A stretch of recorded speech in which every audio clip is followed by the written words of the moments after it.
신명기 27장 1절부터 끝절 26절까지 봉독하겠습니다. 신명기 27장 1절. 모세와 이스라엘 장로들이 백성에게 명령하여 이르되 내가 오늘 너희에게 명령하는 이 명령을 너희는 다 지킬지니라. 너희가 요단을 건너 내 하나님 여호와께서 내게 주시는 땅에 들어가는 날에 큰 돌들을 세우고 석회를 바르라. 요단을 건넌 후에 이 율법의 모든 말씀을 그 위에 기록하라. 그리하면 내 하나님 여호와께서 내게 주시는 땅 곧 젖과 꿀이 흐르는 땅에 내가 들어가기를 내 조상들의 하나님 여호와께서 내게 말씀하신 대로 하리라. 너희가 요단을 건너거든 내가 오늘 너희에게 명령하는 이 돌들을 에발산에 세우고 그 위에 석회를 바를 것이며 또 거기서 내 하나님 여호와를 위하여 제단 곧 돌단을 쌓되 그것에 쇠 연장을 대지 말지니라. 너는 다듬지 않은 돌로 내 하나님 여호와의 제단을 쌓고 그 위에 내 하나님 여호와께 번제를 드릴 것이며 또 화목제를 드리고 거기에서 먹으며 내 하나님 여호와 앞에서 즐거워하라. 너는 이 율법의 모든 말씀을 그 돌들 위에 분명하고 정확하게 기록할지니라. 모세와 레위 제사장들이 온 이스라엘에게 말하여 이르되 이스라엘아 잠잠하여 들으라. 오늘 내가 내 하나님 여호와의 백성이 되었으니 그런즉 내 하나님 여호와의 말씀을 청종하여 내가 오늘 내게 명령하는 그 명령과 규례를 행할지니라. 모세가 그날 백성에게 명령하여 이르되 너희가 요단을 건넌 후에 시므온과 레위와 유다와 이사갈과 요셉과 베냐민은 백성을 축복하기 위하여 그리심 산에 서고 르우벤과 갓과 아셀과 스불론과 단과 납달리는 저주하기 위하여 에발산에 서고 레위 사람은 큰 소리로 이스라엘 모든 사람에게 말하여 이르기를 장색의 손으로 조각하였거나 부어 만든 우상은 여호와께 가증하니 그것을 만들어 은밀히 세우는 자는 저주를 받을 것이라 할 것이요 모든 백성은 응답하여 말하되 아멘 할지니라. 그의 부모를 경홀히 여기는 자는 저주를 받을 것이라 할 것이요 모든 백성은 아멘 할지니라. 그의 이웃의 경계표를 옮기는 자는 저주를 받을 것이라 할 것이요 모든 백성은 아멘 할지니라. 맹인에게 길을 잃게 하는 자는 저주를 받을 것이라 할 것이요 모든 백성은 아멘 할지니라. 객이나 고아나 과부의 송사를 억울하게 하는 자는 저주를 받을 것이라 할 것이요 모든 백성은 아멘 할지니라. 그의 아버지의 아내와 동침하는 자는 그의 아버지의 하체를 드러냈으니 저주를 받을 것이라 할 것이요 모든 백성은 아멘 할지니라. 짐승과 교합하는 모든 자는 저주를 받을 것이라 할 것이요 모든 백성은 아멘 할지니라. 그의 자매 곧 그의 아버지의 딸이나 어머니의 딸과 동침하는 자는 저주를 받을 것이라 할 것이요 모든 백성은 아멘 할지니라. 장모와 동침하는 자는 저주를 받을 것이라 할 것이요 모든 백성은 아멘 할지니라. 그의 이웃을 암살하는 자는 저주를 받을 것이라 할 것이요 모든 백성은 아멘 할지니라. 무죄한 자를 죽이려고 뇌물을 받는 자는 저주를 받을 것이라 할 것이요 모든 백성은 아멘 할지니라. 이 율법의 말씀을 실행하지 아니하는 자는 저주를 받을 것이라 할 것이요 모든 백성은 아멘 할지니라. 제목은 율법을 돌 위에 기록함. 율법을 돌 위에 기록함. 돌 위에 율법을 기록하라 그랬는데 돌 위에 율법을 기록함. 여기 27장 제목입니다. 우리가 지금 수요일날 수요예배 이 신명기 쭉 살펴보면서 지금 27장까지 왔습니다. 그동안 이 여러 가지 율법의 말씀들을 또 우리가 신명기를 통해서 쭉 살펴보았는데 오늘 여기 27장에 들어와서는 그 율법의 말씀들을 돌 위에 기록하라 그랬습니다. 돌 위에 기록하라. 여기 1절부터 4절까지의 말씀이 그 말씀입니다. 모세와 이스라엘 장로들이 이제 백성에게 명령합니다. 뭐라 하는가? 너희에게 명령하는 이 명령을 다 지키라. 그리고 너희가 2절에 요단을 건너 하나님께서 주시는 땅에 들어가는 날에 큰 돌들을 세우고 석회를 바르라. 그리고 이 율법의 모든 말씀을 그 위에 기록하라. 그러면 하나님께서 너에게 주시는 땅 곧 젖과 꿀이 흐르는 땅에 너가 들어가기를 조상들의 하나님 여호와께서 말씀하신 대로 이루어질 것이다 하고 지금 말하고 있는 겁니다. 여기 큰 돌을 세우고 석회를 바르라. 이 석회를 바른다, 그 하얗게 회칠을 하는 것인데, 이 석회를 바르는 것은 그 위에 기록하는 글자가 이 더 잘 보이도록 하기 위해서 이 석회를 지금 바르라 한 겁니다. 큰 돌 위에다가 율법의 내용을 쭉 기록을 해놓지만 사실 돌 위에다가 글씨를 파서 새긴다라고 해도 그것이 잘 보이지 않습니다. 글씨를 새기지만 잘 보이지 않아요. 희미하게밖에 보이지 않는 겁니다. 그러니 그 위에다가 하얗게 회를 칠해서 글씨를 기록하면 그 글씨가 분명하고 선명하게 보이기 때문에 지금 석회를 칠하고 그 위에다가 이 율법의 내용을 기록하라 하였습니다. 이 율법의 내용을 기록하라 하는 것은 이스라엘로 하여금 잊지 말라 하는 겁니다. 하나님께서 주신 율법을 지금까지 들었는데 아무리 잘 들었어도 그 말씀을 잊어버려서 정작 생각나야 될 때 말씀이 생각이 나지 않으면 아무리 잘 들었어도 소용없는 겁니다. 하나님의 율법을 잘 들었으면 이제 그 율법이 생각나야 될 때, 그 말씀대로 살아야 될 때, 그때에 그 말씀이 떠올라서 그대로 행하며 나아가야 되는 겁니다. 그러니 하나님이 주신 율법을 잊어버리지 않도록 기억하도록 하기 위해서 돌에다가 새기라, 돌에다가 기록하라 한 것이고, 특별히 석회를 칠하라 하는 것은 선명하게 보이게 하라 한 것인데, 하나님의 말씀을 희미하게 간직하지 말라는 겁니다. 희미하게 간직하지 말고 정확하게, 명확하게 하나님의 말씀을 분명하게 잘 간직하고 있으라는 거예요.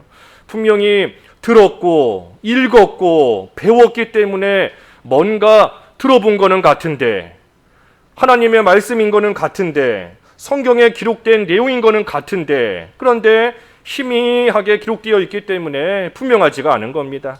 분명히 뭔가 읽기는 읽었어요. 배우기는 배웠지만 그것이 잘 명확하게 생각이 나지가 않고 희미하게 그저 간직되고 있는 그러한 가운데 있을 수 있으니, 그러니 석회를 칠해서 분명하게 그 글씨가 보이게 하는 것처럼 우리도 하나님의 말씀을 잘 기록하고 간직하되 정확하고 명확하게 그것을 잘 간직하라는 겁니다.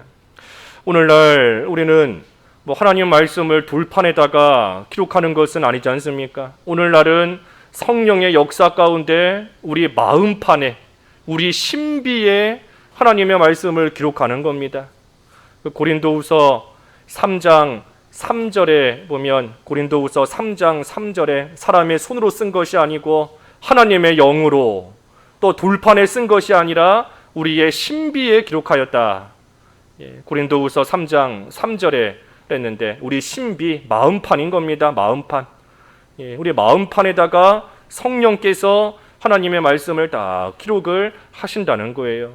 그래서 우리가 하나님 말씀을 명확하게 잘 간직하고 있어야 필요할 때에 그 말씀이 생각이 납니다. 아무리 잘 듣고 배웠어도 필요할 때에 말씀이 생각나지 않으면 의미가 없어요.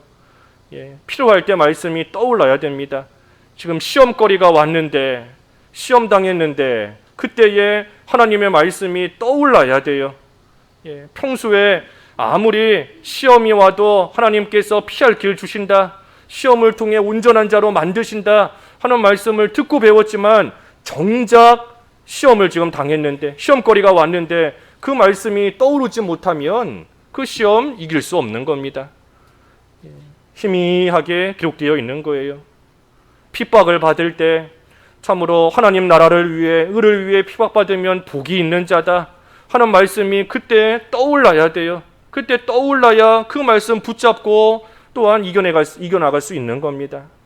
그러니 우리가 우리 하나님의 말씀을 오늘날 우리도 우리 마음판에 잘 새기고 명확하게 정확하게 그것을 잘 간직하고 있다가 필요한 때에 그것이 나올 수 있도록, 필요한 때에 눈에 보여야 됩니다. 석회를 칠해서 글씨를 새기면 멀리서도 눈에 잘 보이는 것처럼 필요한 때에 하나님의 말씀이 내 눈에 들어와야 돼요. 눈에 보여야 저 말씀이 있었구나. 이런 말씀이 있었구나. 이때에는 내가 이 말씀 붙잡고 이겨내야 되겠구나 하는 그러한 힘을 또 위로를 그 말씀 속에서 받을 수 있는 거지. 필요한 때의 말씀이 눈에 안 보이면 그동안 배웠던 거 다 흘러 떠내려간 것밖에는 되지 않는 겁니다. 다 흘러 떠내려가는 거예요. 들은 말씀이 너희에게 유익이 되지 못한다. 믿음과 결합시키지 못했기 때문에 그 히브리서 4장 2절에 보면 그랬는데, 히브리서 4장 2절에 들은 말씀이 우리의 믿음과 결합되지 못하면 유익이 없어요. 그 히브리서 4장 2절 읽어봐 주시죠. 히브리서 4장 2절. 그들과 같이 우리도 복음 전함을 받은 자이나 들은 바 그 말씀이 그들에게 유익하지 못한 것은 듣는 자가 믿음과 결부시키지 아니함이라. 아무리 들었지만 유익되지 못하는 것은 그 말씀을 믿음과 결부시키지 못했다. 믿음으로 이어지지 못하고 그저 흘러 떠내려갔기 때문에, 그 앞에 히브리서 2장 1절에 보면 그랬죠. 흘러 떠내려가지 않도록 유의하라, 유념하라. 히브리서 2장 1절에 그랬는데 흘러 떠내려가면 소용없는 겁니다. 아무리 귀한 음식 많이 먹었는데 다 토해버리거나 하면 아무리 귀한 거 먹은 게 무슨 소용이 있겠어요. 내 몸에 잘 흡수가 되고 내 몸에 남아있어야 그 영양분이 내 거가 되는 거지 않습니까? 그래서 우리도 하나님 말씀을 우리의 신비에 분명하게, 선명하게, 명확하고 정확하게 우리의 마음판에 잘 새겨놔야 됩니다. 그래서 필요한 때에 그 말씀이 우리 눈에 보여야 돼요. 꺼냈어야 되는 겁니다. 그러니 우리 마음판에 잘 새기는 게 뭔가, 아까 성령께서, 하나님의 영이 우리 마음판에 새긴다 그랬는데, 특별히 우리 입장에서는 기도하는 겁니다. 기도하는 거. 말씀을 붙잡고 말씀 생각하며 기도해야 그 말씀이 내 믿음과 합하여지고 내 마음판에 새겨져요. 아무리 성경 읽고 아무리 예배 참석해서 말씀 듣고 했어도 그 말씀 가지고 기도하지 않으면 돌아서면 다 흘러 떠내려갑니다. 남는 게 없어요. 그래서 항상 말씀 가지고, 읽은 말씀, 들은 말씀 가지고 기도해야 그만큼 내 신비에 새겨지는 것이고, 그리고 또 필요할 때에는 이 성경 구절도 좀 우리가 외워야 됩니다. 우리 주일학교에서 매주 어린아이들 그 요절 암송 시키고 요절 외우게 하지 않습니까? 우리 어린아이뿐 아니라 우리 성인들도, 어른들도 요절 외워야 돼요.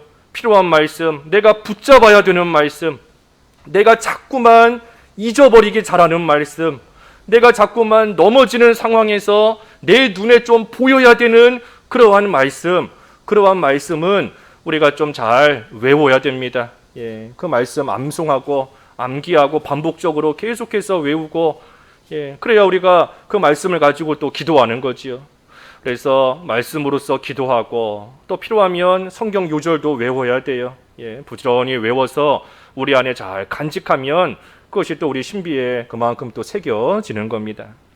그래서 이스라엘도 지금까지 율법의 말씀을 여러 가지를 들었지만 그것을 잊어버리지 않도록 이제 가나안 땅에 들어가면 에발산에다가 큰 돌을 세우고 석회를 바른 다음에 그곳에다가 율법을 기록하라 하고 지금 명령한 겁니다. 그러면서 5절에서 7절까지 보면 이 큰 돌을 세우고, 그뿐 아니라 5절에 또 거기서 내 하나님 여호와를 위하여 제단 곧 돌단을 쌓되, 그러니 돌로서 또 제단을 쌓으라 그랬습니다. 돌로서 제단을 쌓아야 돼요. 그런데 여기 보면 주의할 점이 그것에 쇠 연장을 대지 말지니라. 다시 말하면 6절에 있는 말씀처럼 다듬지 않은 돌로 내 하나님 여호와의 제단을 쌓고 그 위에 번제를 드리고 또 화목제를 드리라 그랬습니다. 그러니 돌로 제단을 쌓는데 중요한 것은 다듬지 않은 돌로 하는 겁니다. 다듬지 않은 돌로. 하나님께서 지으신 돌, 하나님께서 지금까지 보존해 오신 그러한 돌, 그 돌, 쇠 연장을 이용해서 아름답게 조각하거나 깨거나 해서 꾸며서 제단을 쌓는 것이 아니라 다듬지 않은 돌, 있는 그대로의 돌을 가져다가 이 제단을 쌓으라 하고 지금 말씀하시는 겁니다. 그러니 이 다듬지 않은 돌, 이 사람이 볼 때에는 뭐 아름답지 않습니다. 울퉁불퉁하고 또 돌을 쌓아도 뭐 어디가 이렇게 잘 뭐 조화롭게 뭐 균형을 이루는 것도 아니고 어디는 좀 튀어나오고 왼쪽 오른쪽 잘 대칭이 안 맞을 수도 있고 보기에 전혀 아름답지 않아요. 사람의 눈으로 볼 때에는 쇠 연장을 가지고 좀 다듬고 깰 때는 좀 깨고 또 가꿀 때는 좀 가꾸고 그렇게 해야 사람이 보기에 좀 아름답고 좀 예쁘고 화려하고 그러한 제단, 또 사람 입장에서 볼 때는 그만큼 하나님께 제사하는 제단을 우리가 이렇게 정성을 들여서 제단을 쌓았다. 돌 그저 가져다가 제단 쌓는 게 아니라 돌을 가져다가 사람이 그거를 쇠 연장으로 아름답게 꾸미고 가꾸고 그랬으니 얼마나 정성을 들인 거예요.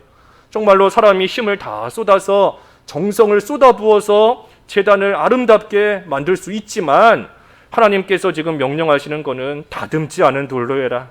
쇠 연장 가져다 하지 말고 다듬지 않은 돌, 사람의 눈으로 볼 때에는 볼품 없어 보이고 전혀 아름답지 않고 오히려 이상해 보인다 할지라도 그래도 다듬지 않은 돌, 있는 그대로의 돌을 가져다가 하나님께서 제단을 쌓으라 한 겁니다.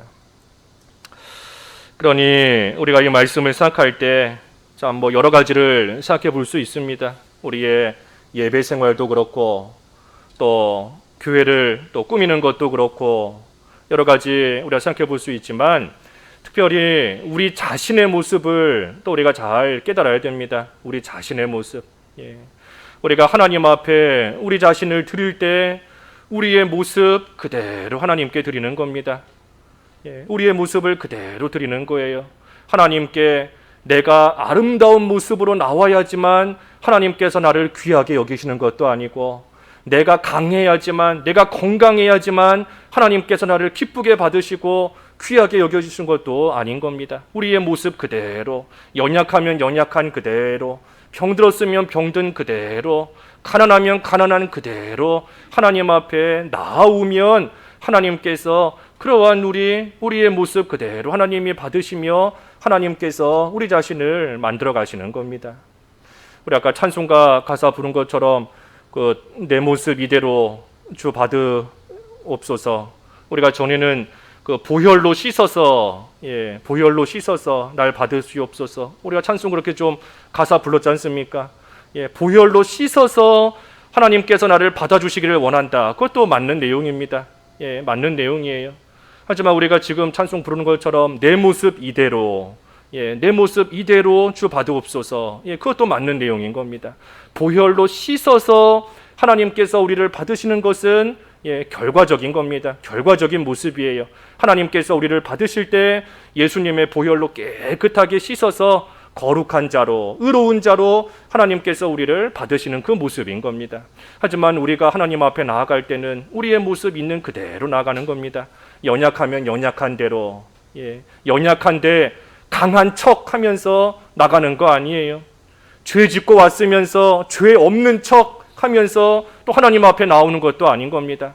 속에는 되지 못한 것이 가득 있는데 깨끗한 척, 의로운 척 하면서 하나님 앞에 나오는 것도 아니에요. 우리의 모습 그대로, 연약하면 연약한 그대로, 죄 짓고 나왔으면 죄 지은 모습 그대로 하나님 앞에 나와서 우리 주일날 베드로전서 말씀처럼 산돌이신 예수님께 나오면 그 산돌의 능력으로서 우리를 다시금 온전한 자로 만들어주시는 겁니다. 우리가 우리 자신을 온전한 자로 만들어서 하나님 앞에 나오는 게 아니에요. 우리에게 무슨 힘이 있다고 우리 자신을 온전한 자로 스스로 만들 수 있겠어요? 우리 자신을 스스로 깨끗하게 만들어서 하나님 앞에 나올 수 있는 것이 아닙니다. 우리는 그저 보배로운 산돌이신 예수님께 나아오면, 믿음을 가지고 나아오면 우리 예수님의 그 능력으로, 그 생명의 능력으로 우리를 신령한 집으로 세워주시는 것이고, 하나님께서 기쁘게 받으실 신령한 제사를 드릴 수 있는 그러한 거룩한 제사장으로 하나님께서 우리를 만들어 가시며 우리를 빚어 가시는 겁니다. 그러니 우리도 우리 자신의 모습을 있는 그대로, 외식하는 거 아니고 꾸미는 거 아니고, 우리가 아무리 외식한다 한들 하나님께서 모르시겠어요? 모든 거 다 아시는데 우리가 진실되게 하나님 앞에 나와서 우리의 약함을 하나님 앞에 다 꺼내놓고, 우리의 죄악됨을 하나님 앞에 다 꺼내놓고, 우리의 연약함, 우리의 되지 못한 모든 것, 우리의 힘들고 어려운 것, 고통스러운 것, 고달픈 것, 외로운 것, 그 모든 것, 우리 마음속 깊은 곳에 있는 내 마음을 쏟아놓으라. 은밀히 보시는 주께서 갚으신다. 우리 속에 있는 모든 거 있는 그대로 하나님 앞에 나와서 다 꺼내놓는 겁니다. 하나님께서 우리가 강하기 때문에 귀하게 보시는 게 아니에요. 우리가 부유하기 때문에 하나님께서 귀하게 보시는 게 아닙니다. 우리가 예수님의 피로써, 독생자의 피로써 씻음받으여 하나님의 자녀가 되었기 때문에, 하나님의 자녀가 된 그 자체로서 하나님께서 우리를 귀하게 보시는 겁니다. 그러니 우리가 약하든 강하든, 병들었든 건강하든, 가난하든 부유하든 하나님께서 그것 때문에 우리를 귀하게 보시는 거에서 이제는 좀 덜 귀하게 보시고, 하나님께서 우리를 좀 덜 보배롭게 여기시고 하는 것이 결코 아닌 겁니다. 우리가 어떠한 모습이든 하나님의 자녀가 된 이상, 예수님의 피로써 깨끗하게 되어 하나님의 귀한 백성이 된 이상, 보배로운 백성, 하나님의 보배로운 백성이 된 이상, 그 자체로서 하나님께서 우리를 귀하게 여기시는 줄을 알고, 우리는 우리의 연약한 모습 그대로 그저 하나님 앞에 나아가서 우리의 모든 거 하나님 앞에 다 꺼내놓고 하나님을 섬기며 나아가는 겁니다. 그러면 하나님께서 우리 예수님의 능력으로서 우리를 온전케 하시는 겁니다. 마귀는 자꾸만 이 일을 못하게 우리를 속이는 겁니다. 너 같은 게 무슨 하나님의 백성이냐? 너 같은 게 무슨 하나님 앞에 나아가서 예배한다고 하느냐? 너 같은 게 무슨 기도한다고 하느냐? 하면서 마귀는 자꾸만 우리 자신의 모습만 보면서 하나님께 나아가지 못하게 마귀는 만드는 겁니다. 너 같은 자가, 너같이 주일 지나고 오늘까지 고작 며칠 지났다고 또 죄짓고 나와서 그러면서 하나님께 예배한다고 하느냐, 하나님께 기도한다고 하느냐 하면서 우리 자신의 연약한 모습만 보고, 우리 자신의 되지 못한 모습만 보고 하나님께 나아가지 못하게 만드는 게 마귀의 역사인 겁니다. 하지만 우리는 오늘 지금 계속 증거하는 것처럼 우리의 모습 그대로 그저 하나님 앞에 나아가는 거예요. 그대로 나아가는 겁니다. 그대로 산돌의 역사를 믿고, 산돌의 능력을 믿고, 산돌의 그 생명을 믿고 그저 예수님께 나아가면 우리 하나님께서 우리를 온전한 자로 만들어 주시는 거예요. 신령한 집으로 하나님께서 우리를 세워 주시는 겁니다. 우리 자신의 힘으로 만들어지는 게 아니에요. 그러니 우리는 다듬지 않은 돌로 여호와의 제단을 쌓는 것처럼 있는 모습 그대로 하나님 앞에 나아가서 하나님의 은혜를 구하며 또 능력의 역사를 구하며 하나님께 나아가는 겁니다. 여기 그래서 8절에서 10절까지는 8절에서 너는 이 율법의 모든 말씀을 그 돌들 위에 분명하고 정확하게 기록할지니라. 모세와 레위 자손 제사장들이 온 이스라엘에게 말하여 이르되 이스라엘아 잠잠하여 들으라. 오늘 내가 내 하나님 여호와의 백성이 되었으니 그런즉 내 하나님 여호와의 말씀을 청종하여 내가 오늘 내게 명령하는 그 명령과 규례를 행할지니라. 그러니 이스라엘이 하나님의 백성으로서 할 일은 하나님의 말씀을 잠잠히 듣는 겁니다. 하나님의 말씀을 잠잠히 듣고 그 말씀을 청종하여서 그대로 행하는 것, 잠잠히 듣고 그대로 행하는 것, 이것이 하나님의 백성된 이스라엘이 행할 일인 겁니다. 이스라엘이 자기 마음대로, 내 마음대로 하나님 섬기겠다, 내 생각대로 하나님 섬기겠다, 내가 보기에 아름다운 모습으로 제단을 만들어서 하나님께 바치면 하나님 기뻐하실 것 같다, 자기 판단과 자기 생각대로 하는 것이 아니라 이스라엘이 할 일은 잠잠히 듣는 것, 그리고 그 들은 대로 행하는 것, 이것이 이스라엘이 할 일인 겁니다. 그러니 이것을 위해서 율법을 돌판에 잘 새기라 하는 겁니다. 잠잠히 듣고 행하라, 그 일이 할 일이니 그러니 들은 것 잊어버리지 않기 위해서, 또 들은 대로 행하기 위해서 그것을 지금 율법 돌판에다가 잘 새기는 그 일을 또 하는 겁니다. 그래서 율법을 돌판에다가 잘 기록하라, 정확하게 기록하라 그랬습니다. 이제 여기 11절부터 끝절까지 말씀은 우리가 앞에 신명기 11장에서도 한번 살펴보았던 말씀인데, 이 그리심 산과 그 에발산에서 이 축복과 저주를 선포하는 그러한 내용입니다. 그리심산 또 에발산. 이 그리심산과 에발산은 그 가나안 땅 그 세겜, 세겜 지역에 있는 이 산들인데, 이 세겜 땅이 어딘가 하면 그 과거에 아브라함이 가나안 땅에 들어가서 처음으로 제단을 쌓았던 곳이 이 세겜 지역입니다.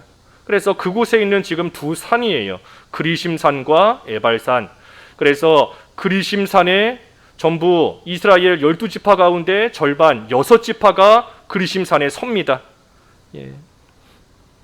여기 12절에 그랬죠. 시므온, 레위, 유다, 이사갈, 요셉, 베냐민. 이 6지파는 백성을 축복하기 위해 그리심산에 서고, 나머지 6지파 루벤, 갓, 아셀, 스불론, 단, 납달리는 저주하기 위해서 에발산에 섭니다. 그래서 6지파씩 양쪽에 서고, 그리고 그 가운데에는 레위 사람, 여기 레위 사람이 서요. 또 14절에 보면 레위 사람은 큰 소리로 이스라엘 모든 사람에게 말하여 이르기를. 그래서 양쪽 산에 6지파씩 서고, 그리고 가운데에 레위 사람이 서서 레위 사람이 하나님 말씀을 선포하는 겁니다. 그때에 축복의 말씀을 선포하면 그리심산에 있는 모든 백성이 아멘으로 화답하는 거고, 저주의 말씀을 선포하면 에발산에 있는 모든 백성들이 또 역시 아멘. 우리 아멘의 뜻은 나도 동의합니다, 같은 생각입니다, 또는 그렇게 이루어지기를 내가 원합니다, 성취되기를 원합니다 하는 그러한 뜻이 이 아멘입니다. 그러니 축복과 저주를 선포할 때 아멘으로 화답하면서 나도 같은 생각이고 나도 그 말씀대로 이루어지기를 원합니다 하면서 백성들이 지금 화답을 하는 겁니다. 그러니 이게 뭘 가리키는가? 레위 사람이 말씀을 선포할 때 그 말씀이 축복의 말씀일 수도 있고 저주의 말씀일 수도 있는 겁니다. 바꿔 말하면 하나님의 말씀이 우리에게 축복이 될 수도 있고 저주가 될 수도 있다는 거예요. 선포되는 하나님의 말씀이 우리에게 축복, 복이 될 수 있는 겁니다. 하지만 또 어떨 때에는 그 말씀이 우리에게 저주가 될 수도 있는 겁니다. 그러니 우리 하나님께서 우리에게 원하시는 것은 무엇인가? 구원받은 하나님의 백성, 하나님께서 보배롭게 여기시는 하나님의 존귀한 백성이니, 하나님이 그렇게 사랑하시는 하나님의 백성이 하나님의 말씀을 좀 잘 듣고 하나님의 말씀을 그대로 좀 잘 행하여서 하나님께서 반드시 주시는 복을 좀 받기를, 하나님께서 반드시 주시는 그 복받는 생활 되기를 우리 하나님께서 원하시는 겁니다. 그러니 순종이 뭔가? 그 말씀을 듣고 지키라 그랬는데 이 순종이 또 행함이 하나님께서 하나님의 백성에게 복을 주시는 그러한 수단이고 통로인 겁니다. 순종한다, 행한다, 그 의미가 뭔가? 하나님이 하나님의 백성에게 하나님께서 약속해 주신 그러한 복을 받게 하시는, 복을 얻을 수 있는 그러한 통로, 그러한 수단, 그러한 방법이 바로 순종이고 행함인 겁니다. 구원의 통로가 아니에요. 구원. 순종으로서 구원받는 게 아닙니다. 행함으로써 구원받는 게 아니에요. 순종과 행함이 구원의 통로가 아니라 복받는 통로인 겁니다. 복받는 통로. 그래서 순종함으로써 불신자가 신자가 되어 구원받는 것이 아니고 하나님이 약속하신 복을 받는 그러한 길이 순종이며 행함인 겁니다. 그래서 하나님께서 원하시는 거예요. 하나님의 백성이 잘 듣고 행하여서 하나님이 약속하신 복받는 생활 되기를 하나님께서 바라시는 겁니다. 그래서 이제 양쪽 산에 두 무리의 백성들이 나누어서 서 있습니다. 여기 15절부터 마지막 절까지는 특별히 그 저주에 대한 선포만 기록이 되어 있습니다. 저주에 대한 선포만 여기 15절부터 마지막 절까지 쭉 기록이 되어 있어요. 여기 그 성경 내용 쭉 읽고 넘어가면 될 것 같은데, 먼저는 15절에 보면 우상을 만드는 자 저주를 받는다 그랬습니다. 우상을 만드는 자 저주를 받을 것이라. 그럼 모든 백성은 아멘 하고 응답하는 겁니다. 우상을 만드는 자. 여기 15절 여기 중반에 보면 우상을 만드는데, 우상은 여호와께 가증하니 그것을 만들어 은밀히 세우는 자는 저주를 받을 것이라. 특별히 우상을 만드는데 은밀히 세우는 겁니다. 은밀히. 대놓고 우상을 만드는 것도 악한 일이지만 특별히 은밀하게 우상을 만드는 그러한 경우가 또 있는 겁니다. 알게 모르게, 대놓고 우상을 섬기는 건 아니지만 알게 모르게 내 속에 은밀한 가운데 우상이 있는 겁니다. 은밀한 가운데 남들이 모르는, 나만 알고 있는 내 속에 우상이 있는 겁니다. 특별히 우상 여러 가지가 있을 수 있지만 우상 결국에 가서, 마지막에 가서 보면 우상은 자기 자신이에요. 결국에는 자기 자신인 겁니다. 이것도 우상이고 저것도 우상이고 이것도 귀하고 저것도 귀하고 하지만 그 모든 거 마지막에 가서 보면 결국에는 자기인 겁니다. 자기가 우상이에요. 자기. 이것도 나에게 손해되기 때문에, 이것도 내가 싫어하기 때문에, 이것도 내 마음에 들지 않기 때문에 결국은 자기인 겁니다. 또 오늘날 특별히 우상이 뭔가 이 돈이 우상인 겁니다. 물질 만능주의, 물질 만능 시대가 되어서 참으로 젊은 사람이건 나이 든 사람이건 이 돈 앞에는 이제 참 쩔쩔매면서 어쩔 수 없는 그러한 시대가 되어버린 것 같아요. 이 돈이 또 우상이 된 그러한 시대가 된 겁니다. 우리는 그렇지 않다, 나는 그렇지 않다 하지만 우리 속에도 은밀히 세워져 있는 그러한 우상이 있을 수 있다는 겁니다. 그래서 우상을 세우는 자 저주받는다. 16절에는 부모를 경홀히 여기는 자 저주를 받는다. 부모를 경홀히 여기는 자. 육신의 부모는 그 하나님의 모형입니다. 하나님의 모형으로서 육신의 부모를 우리에게 주신 거예요. 그러니 육신의 부모를 공경함으로써 하나님 공경하는 것을 배우는 거고, 육신의 부모를 통해 사랑을 받음으로써 하나님의 사랑받는 것을 또 간접적으로 느끼는 겁니다. 그래서 하나님의 모형으로서 육신의 부모를 주셨다. 그러니 육신의 부모를 경홀히 여긴다 하는 자는 하나님을 경홀히 여기게 되어 있습니다. 또 하나님을 경홀히 여긴다 하는 자는 육신의 부모 경홀히 여기게 되어 있어요. 육신의 부모 함부로 하면서 하나님은 잘 섬긴다 할 수 없는 겁니다. 그거 다 가짜예요. 가짜인 거예요. 또 하나님은 잘 섬긴다 하면서 육신의 부모한테 대충 한다, 그것도 앞뒤가 안 맞는 겁니다. 그래서 하나님의 모형으로서 육신의 부모를 주셨는데 그 부모를 경홀히 여기는 자 저주받는다. 또 17절에 그 이웃의 경계표 옮기는 자도 또 저주를 받는다 그랬습니다. 이웃의 경계표를 옮기는 자. 경계표. 다시 말해 하나님께서 정해놓으신 한계를 넘어가는 겁니다.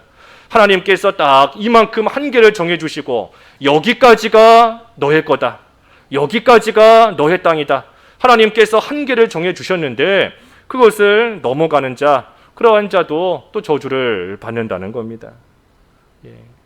사람이 마땅히 생각할 이상의 분량을 생각하며 나아가는 것, 그것도 합당치 않은 거예요. 내 마음이고 내 생각이다라고 해서 생각도 한계를 넘어서 다 생각하고 나아가는 것도 옳지 않은 겁니다. 하나님이 주신 한계와 경계를 잘 지켜야 돼요. 그러니 교회 안에서도 한 사람이 모든 일에 다 관여하고 나아가는 것도 사실은 합당한 모습은 아닙니다. 하나님께서 각자에게 주신 자리에서 각자가 해야 될 일들이 다 있는 것이고, 그러니 모든 일에 다 관여하면서 나아가는 것, 그것도 옳은 일은 아니에요. 하나님의 일은 능력 있는 한 사람을 통해서 이루어 가시는 게 아니고 하나님의 일은 연합해서 이루어 가시는 겁니다. 연합해서. 한 사람이 아무리 뛰어나다 할지라도 그 사람만 하나님께서 붙들고 일하시는 게 아니에요. 하나님께서 이 사람, 저 사람 모두가 연합하여서 특별히 예수 그리스도를 머리로 하고 예수님을 머리로 하고 서로 연합되어서 하나님의 일이 이루어져 나가게 하시는 것이니, 그러니 하나님께서 주신 각자의 자기 자리에서 충성을 다하고 이 사람도 충성을 다하고 이 사람도 다하고 그것이 합하여져서 하나님의 일이 이루어져 나아가는 겁니다. 그러니 나도 열심히 해야 되지만 다른 사람도 열심히 할 수 있게끔 잘 격려해 줘야 되는 거고 또 위로해 주고 함께 해나가는 겁니다. 18절에는 맹인의 길을 잃게 하는 자 저주받는다. 맹인의 길을 잃게 하는 자, 어디로 가야 할지 알지 못하는데 맹인 바르게 인도하기는커녕 도리어 길을 잃게 만든다. 하나님 앞에 합당치 않은 겁니다. 또 19절에 객이나 고아나 과부의 송사를 억울하게 하는 자, 다 어려움 가운데 있는 자들이에요.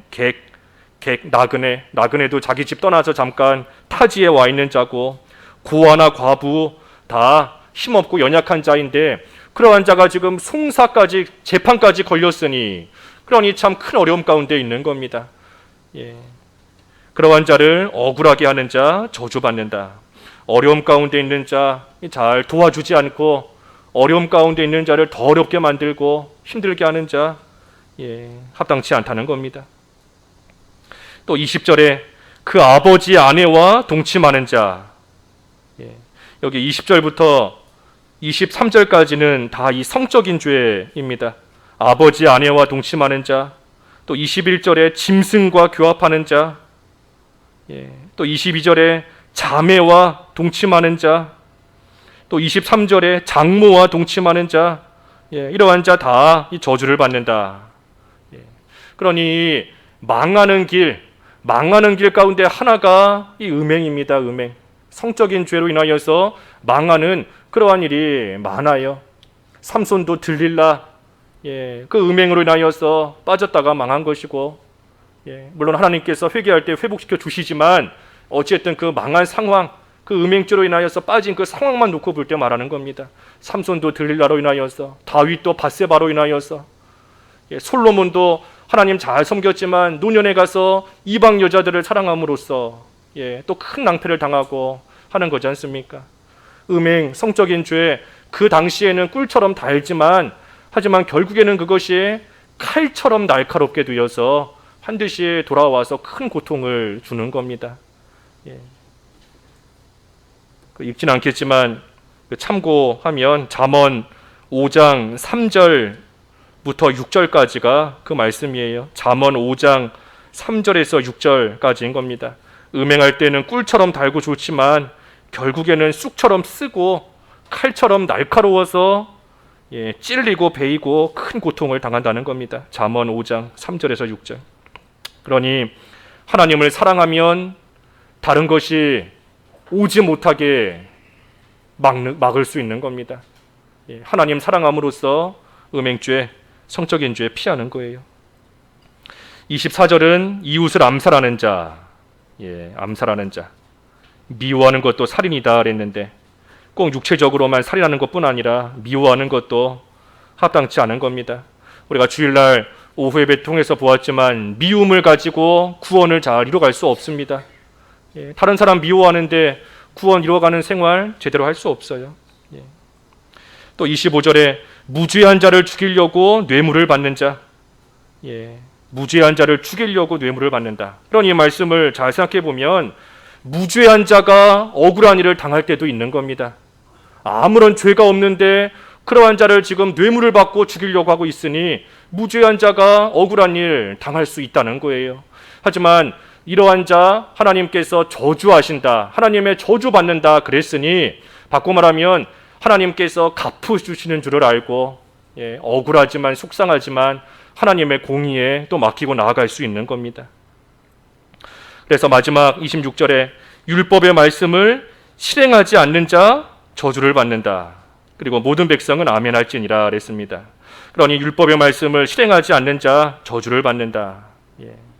하지만 우리가 잘 생각해 보면 이 사람이 이 율법의 말씀을 다 실행할 수가 없습니다. 율법의 말씀을 다 실행하지 않는 자는 저주받는다 그랬지만 사실 따지고 보면 우리가 율법의 말씀을 다 실행할 수가 없어요. 그래서 그 갈라디아서 3장 10절에 보면 그 율법에 속한 자, 율법의 행위에 속한 자는 저주 아래에 있다 그랬습니다. 율법의 행위에 속한 자 저주 아래에 있다는 거예요. 갈라디아서 3장 10절에.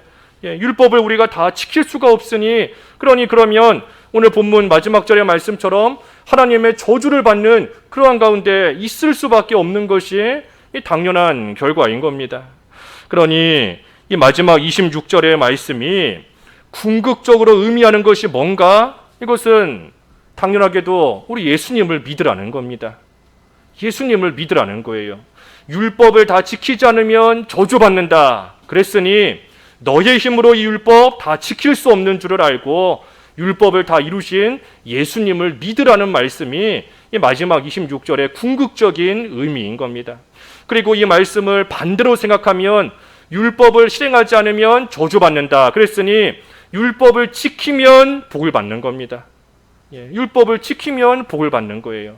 그래서 이 마지막 결론의 말씀인 것인데 이 율법과 관련되어 우리는 다 지킬 수 없는 줄을 알고 율법을 다 이루신 예수님께 나아가 예수님을 믿으라는 것이고 그리고 예수님을 믿는 우리에게 여전히 유효하게 율법 가운데 일부를 남겨두셨으니 율법 가운데 일부를 우리한테 남겨두신 겁니다.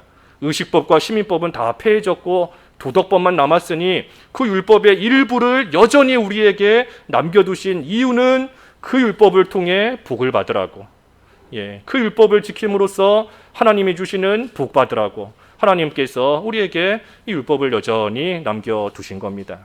그러니 우리는 예수님을 믿음으로써 구원받았고 예수님으로 인하여 율법의 저주에서 우리는 나왔으니 이제는 이 하나님께서 우리에게 남겨두신 그 율법을 잘 지킴으로써 순종이 통로가 되고 수단이 되어서 하나님께서 주시는 그러한 복받는 생활 우리가 잘 해나갈 수 있는 것이고 그 생활 하라고 우리에게도 하나님의 말씀을 마음판에 잘 새기라 하는 겁니다. 잊어버리지 말고 이거를 잘 지키면 하나님이 주시는 복이 있으니 그러니 하나님 말씀을 율법을 돌에다가 새기는 것처럼 우리 마음판에 잘 새겨서 그 말씀을 행하고 나아감으로 하나님께서 주시는 그러한 복받는 생활 해나가라 하는 것이 27장의 말씀인 겁니다. 그래서 우리도 하나님의 말씀을 우리 신비에 잘 새기고 그 말씀대로 행하고 나아감으로 하나님께서 약속해 주신 그러한 은혜와 복 가운데 깊이 들어가는 그러한 생활 되어야 되겠습니다.